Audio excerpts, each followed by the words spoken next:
Arpa radio की प्रस्तुति बर्फ के फूल ऑडियो कहानी संग्रह। लेखिका जया जादवानी। आर्मीनिया की गुफा। जया जादवानी की ये कहानी सुनिए मीनू सिंह की आवाज में। मुझे जब वहां पहुंचाया गया, सारे मौसम बीत चुके थे। उन सारे बीते मौसमों को अपनी देह पर झेला था मैंने, बगैर शिकायत के। शिकायत का प्रश्न इसलिए भी बेमानी था कि किससे? देह उन सारे भारों से काफी लचक गई थी। चोटें दिखाई न देने के बावजूद अपनी मौजूदगी का पूरा पता देती थीं। वैसे भी अब उस देह को भी बार बार ठीक कराने का कोई वजनदार औचित्य तो नहीं था उनके पास, पर फिर भी उन्होंने एक और कोशिश की थी और मैं आखिर तक नहीं जान पाई थी कि ये किसी सामाजिक भय की देन था या कोई दया का भाव। यूं अब दोनों में कोई फर्क न कर सकने की तमीज अगर मुझ में थी भी तो किसी काम की नहीं थी।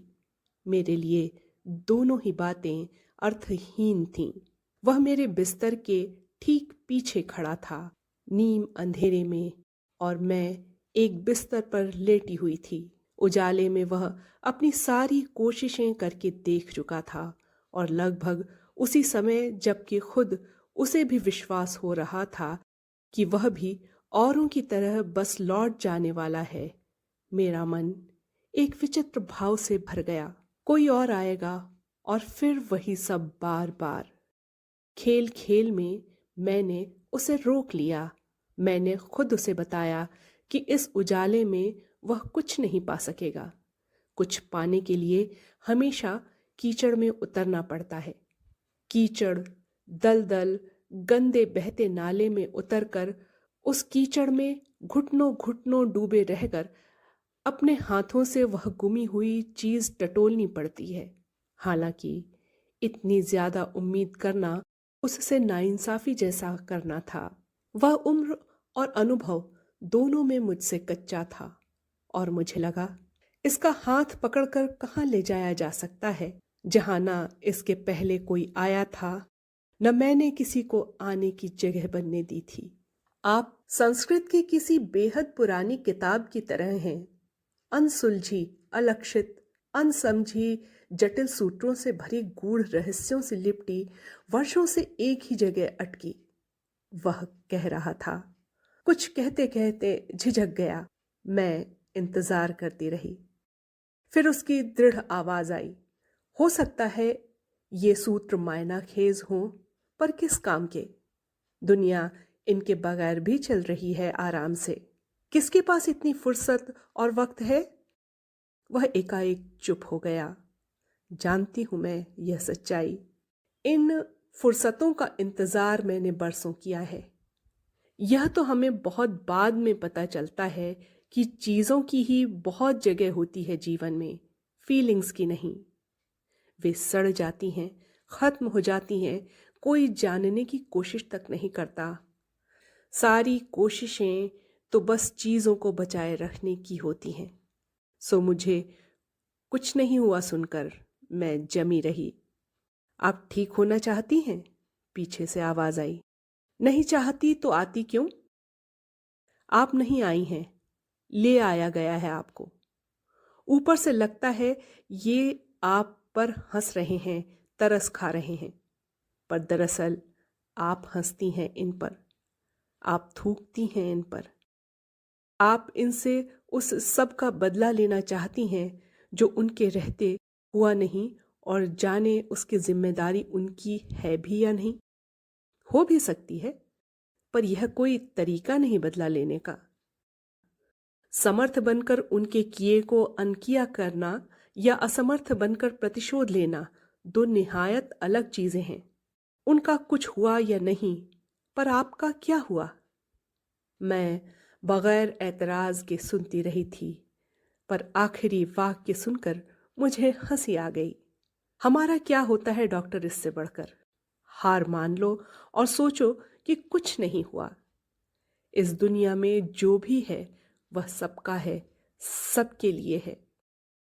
आपके पास नहीं तो इसकी जिम्मेदारी दूसरों पर क्यों? आप हाथ बढ़ाइए, ले लीजिए। तब दो बातें हो सकती थीं। अब तो सिर्फ एक है। मैं आपसे फिर वह प्रश्न पूछ रहा हूं, आप ठीक होना चाहती हैं? मैंने कोई जवाब नहीं दिया। अभी मत दीजिए, कोई जल्दी नहीं।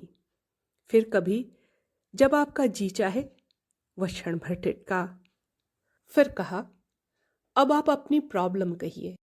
आज मैं वापस जाना चाहती हूं। कहाँ जाएंगी? वहीं जहां आप बार बार गई हैं और कुछ भी नहीं मिला आपको? हाँ, पर इस बार मैं खाली हाथ नहीं जाऊंगी। शब्द बोझ होते हैं, वे छाती में बर्फ से जम जाते हैं। उनके नीचे फिर आहिस्ता आहिस्ता सब खत्म हो जाता है, और अगर उस सब को बचाना है तो इस जमी बर्फ को पिघलाना होगा। तब जाकर छाती में कोई झरना फूटेगा। ये सारे शब्द फिर उस वेग से बहते झरने में झर झर कर बह जाएंगे और फिर सब कुछ शांत हो जाएगा। उसने जो कहा मैं मान गई, बगैर ऐतराज के। असल में मानना उस वक्त उतना तकलीफ देह नहीं होता जब आपके पास कोई विकल्प न हो। चुनने की सावधानी बहुत यातनाओं के बाद आती है, और यह सच भी है कि उससे बड़ी कोई यातना नहीं। आप यातना से बच सकते हैं, पर कितनी देर? वक्त अपनी पीठ दूसरी तरफ कर लेगा और आप नहीं जान पाएंगे कि जिस दलदल में आप गहरे धंसते जा रहे हैं वह दरअसल आपका अपना चुनाव है। पर अब, जबकि मैं मान गई हूं कि मुझे उसकी सारी बातें सुननी हैं और वह सब कहना है जिसे किसी ने नहीं सुना आज तक, सबसे पहले अपनी तकलीफ आप मुझे बताएंगी? इसमें और दूसरों में यह फर्क है कि यह बहलाने की कोशिश नहीं करता। यह मुझे बीमार, लाचार और हारी हुई समझकर बात नहीं करता। यह इस तरह पेश आता है जैसे एक व्यक्ति दूसरे के साथ आता है, एक खास दूरी और खास समीपता के एकदम मध्य बिंदु पर अडोल। आपको बताया नहीं गया कितनी कितनी तरह से मैं धीरे से हंसती हूं। मैंने आपसे कहा था ना, वह सब मैं आपके मुंह से सुनना चाहता हूं। ओके। मैं पल भर सोचने को ठहरी कि उसने तुरंत कहा, सोचिए मत, सिर्फ कहिए। मुझे घूमते फिरते, सोते जागते एक अजीब सी बदबू आती है, जाने कहां से। कुछ सड़ रहा है, जैसे कोई लाश। नहीं, कई लाशें और खूब पके फल। मैं रात को सोती हूं तो लगता है बाहर कोई दरवाजा खटखटा रहा है, जोर जोर से चिल्ला रहा है। आहटें बहुत सी और बहुत सारा शोर। लगता है बाहर नहीं निकली तो दरवाजा तोड़ दिया जाएगा और मुझे घसीट कर सड़कों के हवाले कर दिया जाएगा, और सड़कों से मुझे बहुत डर लगता है। मेरे माथे पर ठंडा पसीना झलक आया। इसके पहले कि मैं कुछ सोच पाती, एक हाथ ने मेरा पसीना पोंछ दिया। कई पल मुझे संभलने में लगे। सड़कें, डॉक्टर साहब, इन पर कितना भी भागो ये कहीं रुकती नहीं। हर सड़क के बाद एक नई सड़क, हर यात्रा के बाद एक नई यात्रा। अगर बाहर की आवाज अनसुनी कर क्षण भर को मैं अपने भीतर झांकती हूं तो वहां बहुत से हाथ मुझे इशारों से और फुसफुसाकर अपने पास बुलाते हैं। अंदर के नीम अंधेरों में वे परछाइयां बड़ी और डरावनी लगती हैं। डॉक्टर साहब, किसकी परछाइयां हैं ये? डॉक्टर साहब, जब कोई मर जाता है तो परछाई बन जाता है ना। छोटी बड़ी होती ये परछाइयां जिस जमीन पर पड़ती हैं वही जमीन दलदली हो जाती है। पैर रखा नहीं कि फिसल कर जाने किस खोह में गिर जाने का डर। क्या ऐसी कोई जगह नहीं जहां मैं सीधी खड़ी हो सकूं? बहुत अजनबी तो नहीं लगता यह सब, या कि लगता है? नहीं, बहुत नहीं। अब तो डर भी पहचाना हुआ लगता है। मैं हंसने लगी। तुम्हें यकीन नहीं होगा डॉक्टर, जितना मैंने अपने डर को देखा है उतना कभी हमें तक नहीं देखा गया। हमें सचमुच का देखना हमेशा हमेशा स्थगित होता रहा, और वही देखा जाता रहा जो देखना चाहा जाता रहा। यह जो हम आग की बातें लिखते हैं डॉक्टर साहब, अपना आप जलाकर, क्या होता है इससे? दूसरे सिर्फ सेंकते हैं अपने आप को हमारी भट्टी में, और सिंक कर बाहर आ जाते हैं हल्के गर्म कुरकुरे। यह जो हम आग की बातें लिखते हैं डॉक्टर साहब, और सिंक कर बाहर आ जाते हैं हल्के गर्म कुरकुरे। हाँ, आपके घरवाले कह रहे थे कि आप जाने क्या लिखती हैं, उनकी समझ में नहीं आता। पीछे से फिर आवाज, आपको क्या लगता है मेरी समझ में आता है? मैं फिर हंस पड़ी। आपको नहीं लगता इस सब के पीछे वही भाव है कि आओ देखो मुझे, जानो मुझे? अपने अनुभव और अंधेरों से ज्यादा क्या लिखा जा सकता है? इतने क्रूर मत बनो। चाहे यही सच है, पर क्या इसे फिर कभी नहीं कहा जा सकता था? मेरी आवाज मुझे सूखे पत्ते सी खाली लगी, भारहीन। क्यों बचना चाहती हैं सच्चाई से? अब तो कोई वजह भी नहीं। आपको सबसे ज्यादा नफरत किससे है? अपने आप से? और प्यार? किसी से भी नहीं। झूठ बोलती हैं आप। फिर आप क्यों बचाना चाहती हैं अपने आप को? मैं नहीं बचाना चाहती खुद को। फिर लिखती क्यों हैं? Shut up, just shut up. आपको क्या पता लिखना क्या है? अपने आप को नंगा करना है कि देखो क्या हूं मैं। यहां उंगली रखो, और यहां, और यहां, और यहां भी। आवेश से मैं हाँफने लगी। वह मेरे निकट नहीं आया, शायद दूर खड़ा था। वे कह रहे थे, आपको अपने जिस्म से बहुत प्यार है। आप बार बार धोती हैं इसे, दिन दिन भर इसी के पीछे पड़ी रहती हैं। सजाना, संवारना, फिर धोना। पीछे से फिर उसकी आवाज आई। एक ही चीज थी बचाने को मेरे पास। मैं बचा लेना चाहती थी। बड़ी पवित्र होती थी, मेरी निगाह में गंदी हो गई। कहाँ है मेरी? देखो ना, कितने सारे नाम लिखे हैं इसके ऊपर। क्या तुम पढ़ सकते हो डॉक्टर? मेरे जिस्म पर जिसने पहली बार नाम लिखा था वह मेरा बाप था। इस तरह पहली बार उसने मुझे मेरी पहचान से वंचित कर दिया। फिर जब उसने किसी और को दे दिया तो उसने पूरा नाम मिटाकर नया नाम लिख दिया। अब मैं किसी दूसरे की संपत्ति थी। फिर जब मैं उससे अलग हुई तो तीसरे ने पास बुलाकर अपना नाम लिख दिया। मैं जिद और गुस्से से भर गई। मेरा जिस्म तो साइन बोर्ड बनता जा रहा है। मैंने वह सारे नाम मिटा देने की ठानी। असहनीय उत्तेजना से मेरी देह कांपने लगी। मेरा जिस्म तो साइन बोर्ड बनता जा रहा है। मैंने वह सारे नाम मिटा देने की ठानी। असहनीय उत्तेजना से मेरी देह कांपने लगी। पर वह तो मेरे लहू और सांस में इस तरह खोद दिए गए हैं कि अब उन्हें चाकू की नोक से ही काट काट कर निकाला जा सकता है। और जरा देखिए मेरे जख्म। कहते हुए मैंने अपना कुर्ता ऊपर कर दिया। जगह जगह चाकू से खोदे गए निशान, पुराने काले निशान, नए लाल निशान। निशानों के नीचे अधमरे कीड़ों से बिलबिलाती नंगी पीड़ा। कहते हुए मैंने अपना कुर्ता ऊपर कर दिया। जगह जगह चाकू से खोदे गए निशान, पुराने काले निशान, नए लाल निशान। निशानों के नीचे अधमरे कीड़ों सी बिलबिलाती नंगी पीड़ा। एक ही जिस्म पर कितने सारे नाम।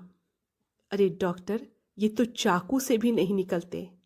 जितना भी इन्हें खुरचती हूं लगता है गहरे धंसते जा रहे हैं। देखो, देखो कितना गहरा है। चाकू हड्डियों से टकरा रहा है। ठक ठक। डॉक्टर, मांस तो नहीं, पर क्या हड्डियां मेरी हैं? मेरी आवाज टूटकर बिखरने लगी। उसने आकर मेरा कुर्ता नीचे कर दिया और एक सफेद चादर से मेरी देह ढांक दी। कोई नहीं ढांकता। फिर तुम क्यों ढंक रहे हो? आओ देखो मुझे।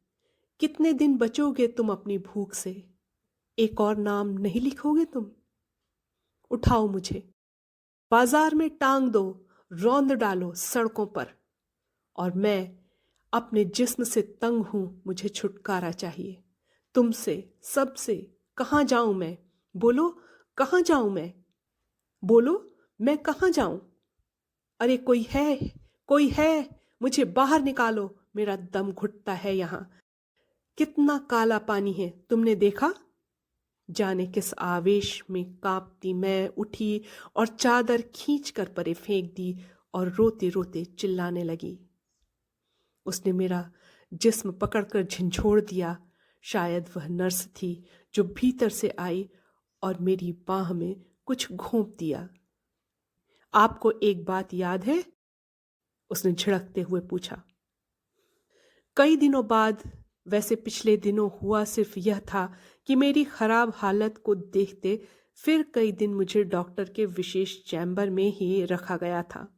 जख्म खुल गए थे और रिश्ते रहे थे। वह बड़ी सावधानी से उन पर मलहम लगाता, पट्टी करता। जहां के जख्म ऊपर से सूखे दिखते वहां भी मवाद भरा रहता। दबा दबा कर वह बाहर निकालता तो मुझे बड़ी राहत मिलती। वे सब परिवार के लोग सुबह भी आते, शाम भी। जब भी आते मैं सोने का प्रयत्न करती या चुपचाप खाली छत को ताकती रहती।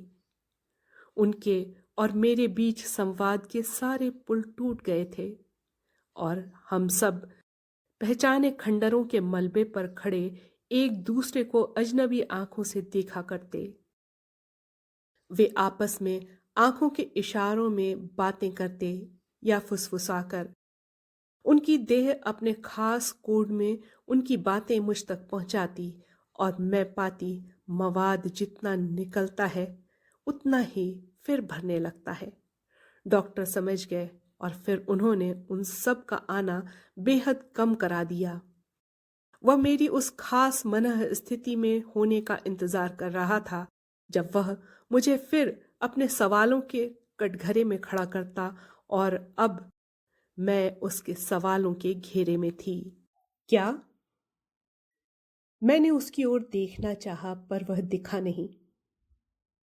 जब आपको यहां लाया गया था तब आप यह चिल्ला रही थीं कि खो दो मुझे, खो दो मुझे, खाली कर दो। तो आप और क्या कर रहे हो तुम? इस खुदाई में क्या क्या मिलेगा तुम्हें? बताओगे मुझे? बताओगे ना? कोई हीरा मिला अगर, या चांदी का कोई बहुत पुराना सिक्का काला हो गया होगा, पर दिखाना जरूर मुझे। किसने रखा होगा मेरे अंदर? अब तो याद भी नहीं रहा, पर मैं उसे एक बार देखना चाहती हूं। बल्कि मेरे अंदर तो मेरी बहुत सी चीजें गिर गई हैं। मेरा वक्त गिर गया है। अंदर मैं खुद हूं कहां?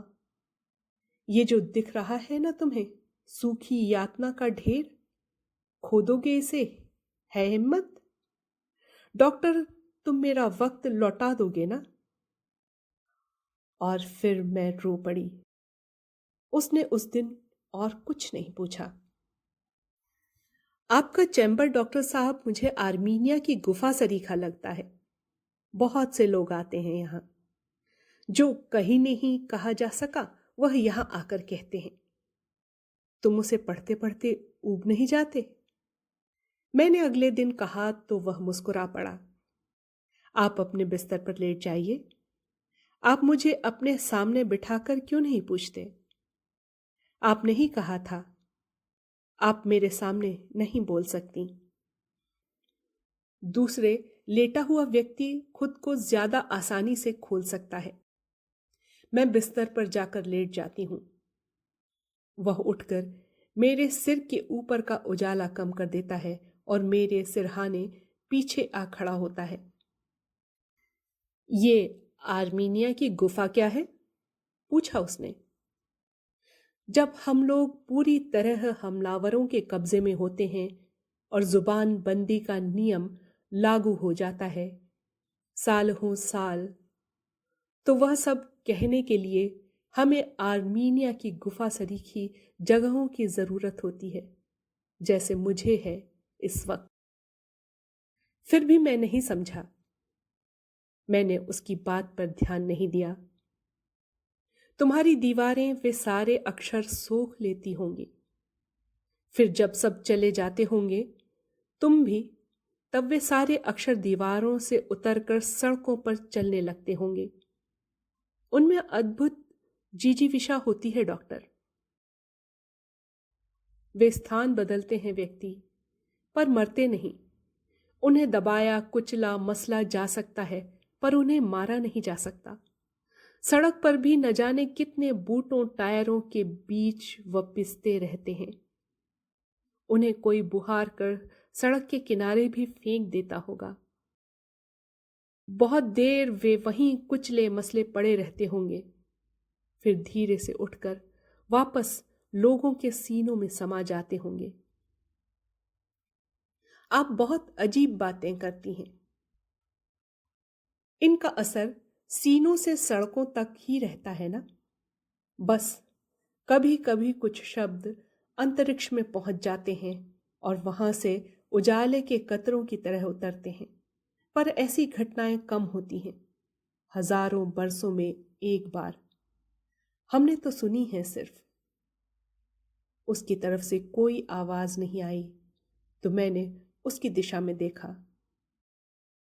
अब भी नहीं समझे? नहीं, उसने कहा तो मैं हंस पड़ी। उस दिन हम बर्फ की बात कर रहे थे ना, कि सारी इच्छाएं, सारे सपने मन की गहन अंधेरी गुफाओं में दफन हो जाते हैं। बरसों बाद कुछ सड़ गल भी जाते हैं, उनकी बदबू बाहर आने लगती है, और कुछ बिल्कुल यूं ही रखे रह जाते हैं, बिल्कुल नए नवेले कोरे से, जिन्हें सहेज कर रखते रखते फिर एक वक्त के बाद दूसरी पीढ़ी को दे दिया जाता है, किसी मूल्यवान वस्तु की तरह, जैसे मेरी माँ ने मुझे दिया था। कहा था, बोलना मत, चुप रहना और सहना। सारी शुरुआत यहीं से तो होती है। एनीवे, आपको अपने बचपन की याद है कुछ? सुनोगे तुम? हाँ जरूर। देखो, कोई और सुन लेता तो मुझे तुमसे न कहना पड़ता। आर्मीनिया की गुफा। मैं फिर हंसने लगी। पहले कच्ची थी तो बड़ी सौंधी सी गंध आती थी। तुमने कभी सूंघी कच्ची अमियासी वह गंध? जी? वह हड़बड़ा गया। नहीं नहीं, मत बताओ। समझदार मर्द अपने रहस्य औरतों को नहीं बताया करते। क्या कच्ची थी? उसने फिर पूछा। वे ही फल जो मेरे अंदर लगे थे और उनकी महक से मैं बौराई घूमती थी। बड़ी मीठी सोंधी सी वह गंध उन फलों की। मैं झट से पेड़ पर चढ़ जाती और वे कच्ची अमिया से फल कुतर कुतर कर खाती दिन दिन भर। फल इतने ज्यादा थे कि पेड़ की शाखें झुक झुक जाती उस भार से, और खाने वाली अकेली मैं। फल इतने ज्यादा थे कि पेड़ की शाखें झुक झुक जाती उस भार से, और खाने वाली अकेली। सो मैंने उसे हिलाना शुरू कर दिया। भर भर के कच्चे फल टप टप नीचे गिरते और मैं सबको बांटती जाती।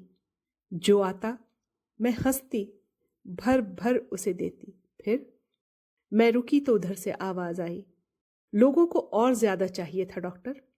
वे जिद करने लगे कि हम खुद तोड़ के ले जाएंगे। मैंने मना किया तो वे पत्थर मारने लगे। मैंने भी अपना दरवाजा उनके मुंह पर बंद कर दिया और सोच लिया कि सारे फल सड़ जाएं चाहे, पर मैं उनको दूंगी नहीं। बाहर से लाठियों पत्थरों की आवाजें, पटापट पटापट। मैं फल खाना भूलकर डर से कांपती हर वक्त दरवाजा टूटने का इंतजार करती रही। हाँ हाँ कहती जाइए। फल बड़े होकर पकने लगे। मेरी देह से नहीं संभलता था वह वजन। अंदर की महक बाहर फूटने लगी। मुझे डर लगने लगा कि किसी के भी पास से गुजरूंगी तो वह झट ये महक सूंघ लेगा और टूट पड़ेगा मुझ पर। और तुम्हारे पिता, वह तो खूब वाकिफ था ना डॉक्टर साहब, सो उसने अपना नाम लिख दिया मुझ पर और फिर लाठी ठका ठक कर घोषणा कर दी कि मैं उसकी मिल्कियत थी और जो कोई मुझ तक पहुंचना चाहता है उसे उसकी शर्त पूरी करनी होगी। शर्तों के बारे में कुछ बताएंगी? शर्तें तो डॉक्टर साहब बड़ी मामूली होती हैं ना। धनुष तोड़ने से लेकर जुल्म और जिद में जीते जाने की शर्तें, जो हर वो पुरुष पूरा कर सकता है अहो भाग्य समझकर, जिसके बाजुओं में ताकत हो। फिर यह ताकत भी बड़ी अजीब चीज है। बाहर रहे तो जुल्म बन जाती है, अंदर रहे तो जिद। हार न मानने की यह जिद मेरी ही जिद थी, जिसे उनकी लाठियों के भरपूर वारों ने तोड़ दिया था। आप उन्हें पहचान लेंगी? मैंने उन्हें पहचान लिया है डॉक्टर। सहसा मैं उठकर बैठ गई और उसे अपने पीछे से खींचकर सामने खड़ा कर लिया। तुम तो नहीं हो ना उनमें से? उसने तेजी से खुद को मेरे हाथों से छुड़ाया। हां, मैंने उन्हें पहचान लिया है। अब मैं उनके खिलाफ गवाही दूंगी। मेरी आवाज टूटकर बिखर गई। वे अजब से धूल और धुंध से भरे दिन थे, जब समय की शाख से गुजरे हुए दिन सूखे पत्तों की तरह पैरों के नीचे पड़ते और चरमरा कर चीखने लगते। सोचती हूं, जिसे हम बीता हुआ समझते हैं, क्या सचमुच बीता हुआ होता है? उस धुंध में जबकि कोई भी चीज मेरे सामने स्पष्ट नहीं थी और पानी में पड़ती परछाइयों सी सारी चीजें पल पल कांपती और मैं बेबस किसी को भी पकड़ने में असमर्थ खोजती, सिर्फ खोजती। और फिर मुझे एक चेहरा दिखने लगा था, पहले धुंधला, फिर आहिस्ता आहिस्ता स्पष्ट। सब कुछ था जो मेरे हटाए नहीं हट रहा था। उस चेहरे की उपस्थिति में फिर सारी चीजें अपना स्पष्ट आकार लेने लगीं और फिर राफ्ता राफ्ता मुझे सब कुछ दिखने और समझने लगा था। जाना कि धुंध जो भ्रम देती है, धूप आहिस्ता से उसे छीन लेती है। सारी तस्वीर मेरे सामने साफ हो गई थी, पर मैंने आगे बढ़कर किसी को छूने की कोशिश नहीं की। कोई चाह नहीं थी मेरे अंदर। मैंने उन्हें वैसे ही रहने दिया। आज सोचती हूं, क्या कुछ भी नए सिरे से शुरू किया जा सकता है? पाप और पुण्य, सारे किए अनकिए, सारी स्मृतियों की गठरी बांध हम कहीं छोड़ आए और समय की नदी में नहा वापस सब कुछ दोबारा शुरू करें? क्या सब कुछ दोबारा शुरू किया जा सकता है? दोबारा, जबकि हम हैं वहीं के वहीं, वही सब कुछ हमारे पास फिर से है और हम वही एक खेल खेलना जानते हैं। क्या हम ऐसे खिलाड़ी नहीं जिसे जब जब ताश के पत्ते दिए गए उसने एक ही तरह से खेल खेला है और एक ही तरह से हारा है? मुझे नहीं मालूम कि समय का कोई अंतिम सिरा होता है या नहीं, जहां से दोबारा मुड़ा जा सके, परंतु हमारा एक सिरा अवश्य ऐसा होता है जहां से मुड़ते हैं हम और वापस पहुंचते हैं वहीं। क्यों बुलाता है मुझे वह चेहरा बार बार, हर बार रात के सन्नाटे में, और चौंक चौंक कर उठती हूं। हालांकि अब कोई दरवाजा नहीं खटखटाता। मेरे बहुत निकट आकर मुझे आवाज देता है, कान के एकदम पास, सांस की एकदम करीब, हल्की नर्म नर्म सी आवाज। मैं अब वहां नहीं जाती। मेरा उपचार बंद हो चुका। सिर्फ कभी कभी जब मैं किसी काम से घर से बाहर निकलती, उस गली से होती हुई जाती उस क्लिनिक की तरफ जहां मेरा उपचार हुआ करता था, और बकौल डॉक्टर, जिसे मैं आर्मीनिया की गुफा कहती थी, सोचती हूं तो हंसी आती है। हम सबसे ज्यादा ठीक तब होते हैं जब हम पागल होते हैं। आप सच के जितना निकट जाएंगे, होश खोते जाएंगे। इतनी सामर्थ्य नहीं होती किसी की छाती में कि इतना सच जी सके। जिनकी छातियों में होती हैं, उनकी छातियां भेद दी जाती हैं। शायद इसीलिए जब भी हम सच के निकट होते हैं, पीछे वाले हमें वापस खींच लेते हैं। वह एक उचाट और सूनी दोपहर थी जब मैंने तय किया और घर से निकल पड़ी। अधिक से अधिक क्या होगा, मैं लौट आऊंगी। इतने हैं, एक और सही। जिस समय पर मैं पहुंची मैं जानती थी बंद होगा। सिर्फ नर्स अपने केबिन में बैठी कोई पत्रिका पढ़ रही थी। सामान्य औपचारिकता के बाद मैंने अंदर जाने की इजाजत मांगी। उसने साफ इनकार कर दिया। इस वक्त वो किसी से भी नहीं मिलते, चाहे कितना भी जरूरी हो। बहस बेकार लगी। कहा, कोई बात नहीं, मैं फिर आ जाऊंगी। मैं उठी और बाहर आ गई। बाहर आकर गाड़ी स्टार्ट की। कुछ दूर गई, कार मोड़कर गली में दूर खड़ी की, फिर वहां से पैदल आई। आज मैं लौट कर जाने के लिए तो आई ही नहीं थी। आज तो फैसला ही होना था, हाँ या नहीं। नर्स के केबिन पर पर्दा झूल रहा था। मैं पीछे से आई और दबे पांव तेज चलती उसी केबिन में घुस गई जिसमें मैं इंतजार किया करती थी। कोई नहीं था, नीम अंधेरा, एसी चलने की हल्की सी आवाज। मैंने अंदर से सिटकनी लगा दी। अब नर्स की पहुंच से बहुत दूर थी मैं। आगे बढ़ी ही थी, दबे पांव की एक आवाज ने पैरों को बांध लिया। मैं तुम्हारे प्रश्नों का उत्तर देने के लिए बाध्य नहीं हूं। रोज मेरे किए की सफाई मत मांगो। कौन हो तुम? मेरे पीछे क्यों पड़े हो? सुनो, फिर भी सुनो। शायद तुम्हारे पास हो कोई रास्ता जो मुझे निकाल सके। सुनो, सुनो, क्या मैं बहुत दूर आ गया हूं? क्या यहां से लौटा नहीं जा सकता? सुनो, वह कौन सी चीज है जो मेरे किए का भी पीछा करती है, अनकिए का भी? कितनी बार जगह बदल कर देख चुका। इसकी चमकती आंखों से मुझे पल भर भी छुटकारा नहीं। कहती कुछ नहीं, पर कितनी यातना देती हैं ये आंखें। इतने सारे लोग कहते हैं मुझसे। मैं किससे कहूं? तुम्ही से तो। वह कहती थी ना, मेरा चैम्बर आर्मीनिया की गुफा है। चैम्बर नहीं, मैं हूं आर्मीनिया की गुफा। गुफा किससे कहे? बोलो, मैं किससे कहूं? तुमसे? समझोगे तुम? नहीं समझोगे। मैं समझता हूं क्या? नहीं समझता।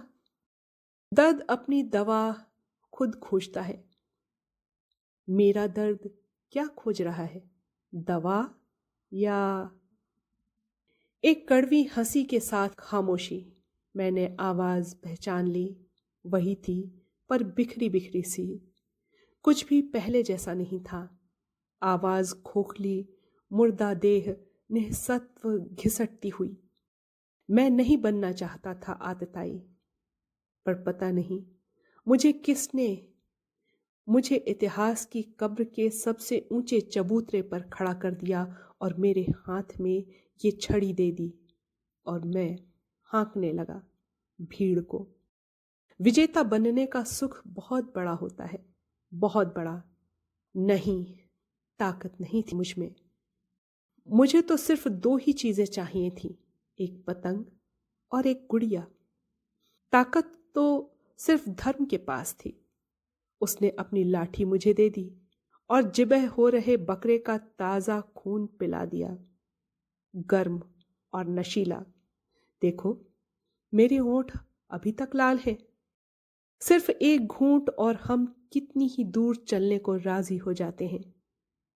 हम एक घूंट पीते और जूठे बकरे दूसरों के हवाले कर देते, फिर और हाँफने की लगातार आवाज में दम साधे खड़ी रही। मैं सच नहीं बनना चाहता था आतताई, मुझसे सब छूट गया और फिर भी मैं दौड़ रहा था। फिर उसके जोर से हंसने की आवाज, मैं उसी तरह खड़ी रही। फिर काफी देर आवाज नहीं आई। सो तो नहीं गया थक कर, मैंने सोचा। दरवाजा खोलकर देखूं। जैसे ही हाथ बढ़ाया फिर आवाज आई। उसे छोड़ दिया मैंने। पागल औरत थी वह। कैसी नजरों से देखती थी वह मुझे। उसे लगता होगा मैं अलग हूं उन सब से जिनकी बावत वो मुझे बताया करती थी। बेवकूफ औरतें, उन्हें क्या पता। उन्माद, आनंद, मजा सब उन्हीं से है। कोई किसी से अलग नहीं होता, हम सब एक हैं। हा हा हा हा। हंसने की आवाज। हैंडल पर हाथ जमाए मैं चुप खड़ी थी। सोचा था ना, बहुत सोचा था, हजारों बार। मैं इस सब से गुजरा हूं। जो भी मेरे पास आती फिर खाली हाथ नहीं जाती। पर क्या था ऐसा उसमें? कोई ऐसी चीज कि मेरा कुछ और बनने का जी करने लगा। क्यों करने लगा? अब क्या है मेरे पास अंदर? और मैं क्या बचाना चाहता हूं? क्या कुछ बाकी है अभी भी? मैं उसे खत्म कर दूंगा। किसी को अपने रास्ते में नहीं आने दूंगा। किसी को भी नहीं। हट जाओ, हटो। तुम इस तरह मत देखो मुझे। मैं इन आंखों से भागता आया हूं इतने दिनों। मेरे निकट मत आना। तुम्हारी महक मुझे पागल कर देगी और मैं मजबूर हो जाऊंगा। दूर रहो तुम मेरे अंदर के हिंसक जानवर से। इसकी चाल में मत आना। कभी यह खरगोश की तरह गोद में आ बैठता है और कभी शेर की तरह सीधे मुंह में रख लेता है। नहीं, कहाँ सुनाई देती है उसके आने की आवाज? मुझे तो आज तक सुनाई नहीं दी, जबकि मेरे ही साथ सोता जागता है वह। अरे जाओ, क्या तुम्हें सुनाई नहीं देता? चली गई, फिर आएगी बार बार। क्यों आएगी? मुझे बदलने? हा हा हा हा। हंसते हंसते वह आवाज रुदन में बदल गई। मैंने दरवाजा अब भी नहीं खोला, सिर्फ रुदन सुनती रही, जो जाने कहां से आ रहा था। एकदम ठंडा रुदन। फिर धीरे धीरे रुदन भी शांत हो गया। मैंने दरवाजे को अपनी तरफ खींचा तो वह खुल गया बेआवाज। मैंने जरा सी दरार में झांका। वही कमरा, वही बिस्तर, वही मध्यम सी रोशनी। इस बार वह खुद था, उसी बिस्तर पर लेटा। उसके सिर के ऊपर घड़ी लटक रही है और वह हवा में दूर कहीं देख रहा है। उसका पूरा चेहरा दिखा नहीं। चेहरे का एक हिस्सा उस रोशनी में, अजनबी हिस्सा था वह, जिससे मेरी जरा भी पहचान नहीं थी। वह भी छिपा था कहीं उसके अंदर और आज बाहर निकल आया था। मैंने आहिस्ता से दरवाजा बंद कर दिया और वापस लौटी। जैसे ही मैंने अपनी तरफ से सिटकनी खोल बाहर कदम रखा, उसे दरवाजे पर खड़ा देख स्तब्ध रह गई। फिर खुद को संभाला और 2 कदम आगे बढ़कर उसके निकट आई। आई एम सॉरी, पर आज जरूरी था मिलना, मेरे अपने लिए। मैंने आंखें झुकाए हुए ही कहा। उसने कोई जवाब नहीं दिया। मैंने आंखें उठाकर उसे देखा। पत्थर सा भावहीन चेहरा। क्या हुआ? मैंने लगभग उसके निकट आकर फुसफुसाकर पूछा। वह हंस दी, मानो कह रही हो, क्या हो सकता है इसके सिवा जो हो रहा है। फिर उसकी हंसी गायब हो गई और उसकी आंखें खाली हो गईं। उसके चेहरे पर कुछ नहीं था। बिजली की तेजी से मेरे अंदर कुछ कौंधा। तुम यहां क्या कर रही हो? अपनी बारी की प्रतीक्षा? मैंने लगभग फुसफुसाकर उससे पूछा। उसने कुछ कहा नहीं। मेरी बगल से निकली, अंदर घुसी और दरवाजा बंद हो गया। क्या कुछ नहीं हो सकता? क्या बहुत देर हो चुकी है? मैं चुपचाप लौटने लगी। आप सुन रहे हैं रेडियो अर्पा।